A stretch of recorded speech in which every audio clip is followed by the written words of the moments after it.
Саламатсыздар ма, бірінші сынып білім алушылары. Математика пәнінен онлайн сабағымызды бастаймыз. Бүгінгі сабағымыздың тақырыбы есеп шығару. Ақшаны қалай төлейміз? Қымбат, арзан. Оқу мақсаты: бір санның екінші саннан қанша бірлік артық немесе кем екенін анықтауға берілген есептерді талдау және шығару. Азық-түлік сатып алу үшін бізге не керек? Жарайды, жақсы, ақша керек. Қымбат емес заттарды сатып алу үшін біз нені қолданамыз? Әрине, монеталарды қолданамыз. Олай болса, бүгін біз саудаға қатысты есептерді шығарып үйренеміз. Берілген есепке назар аударайық. Есептің қандай бөліктерден тұратынын еске түсіреміз. Арман асханадан тоқаш пен бір стакан сүт сатып алды. Тоқаштың бағасы 20 теңге. Бір стакан сүттің бағасы 30 теңге. Арман барлығы қанша ақша жұмсады? Есептің шарты: тоқаш 20 теңге, сүт 30 теңге. Есептің сұрағы: Арман барлығы қанша ақша жұмсады? Барлығы қанша ақша жұмсағанын табу үшін, балалар, шешуінде біз 20 мен 30 теңгені бір-біріне қосамыз. 20 теңге қосу 30 теңге тең болады 50 теңге. Олай болса, есептің жауабы: Арман барлығы 50 теңге жұмсады. Балалар, бейне жазбаға мұқият назар аударайық. Саудаға байланысты есептер шығарғанда артық, кем ұғымдарының орнына арзан, қымбат ұғымдары қолданылады. Мәселен, өшіргіш 100 теңге тұрса, қарындаш 40 теңге тұрады. Қарындашқа қарағанда өшіргіш неше теңге қымбат? Өшіргіштің қарындаштан неше теңге қымбат екенін анықтау үшін 100 теңгеден 40 теңгені азайту керек. Демек, өшіргіш қарындаштан 60 теңге қымбат. Есте сақта, теңге сөзі қысқартылып былай жазылады. Балалар, бүгінгі жаңа тақырыпқа байланысты тапсырманы бәріміз бірге орындап көрейік. Қарындаш 17 теңге тұрады. Бір кесек бор 5 теңге.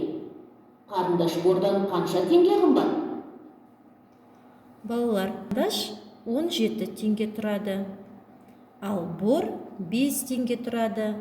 Біздер қанша артық, қанша арзан екенін білу үшін біз азайту амалын қолданамыз. Берілген үлкен саннан кіші санды азайтамыз. Олай болса, 17 азайту 5. 17-ден 5-ті азайтқанда 12 болады. Сонда жауабы: қарындаш бордан 12 теңге қымбат. Қазір тексереміз. Егер де дұрыс болса, жасыл түске, дұрыс болмаса, қызыл түске боялады. Мінекей балалар, жасыл түске боялды. Бір санның екіншісінен қаншалықты үлкен немесе кіші екенін білу үшін үлкен саннан кіші санды азайтып тастау керек екенін есте сақтаймыз. Ендеше бүгінгі сабағымызды бекітеміз. Тоқаш 20 теңге, сүт 30 теңге. Балалар, бұл заттардың бағасын салыстырайық. 20 теңге кем 30 теңгеден. Балалар, енді біздер саудада артық, кем сөздерінің орнына арзан, қымбат сөздерін қолданатын боламыз. Тоқаш сүттен қаншаға арзан? Сүт тоқаштан қаншаға қымбат? Осы сұрақтарға жауап беру үшін балалар, біз 30 теңгеден үлкен саннан берілген кішкентай сан 20 теңгені азайтамыз.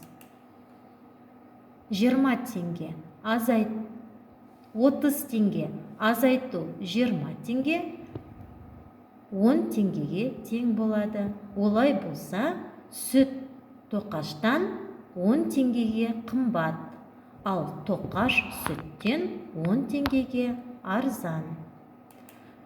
Балалар, мұқият үй тапсырмасын жазып алайық. Орындап көр.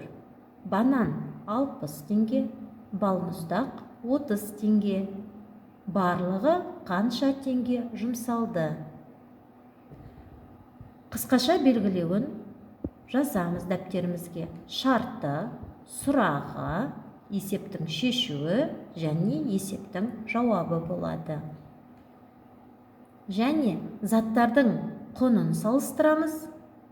Содан кейін қаншаға қымбат немесе қаншаға арзан екенін табамыз. Бүгінгі сабағымыз аяқталды. Сау болыңыздар.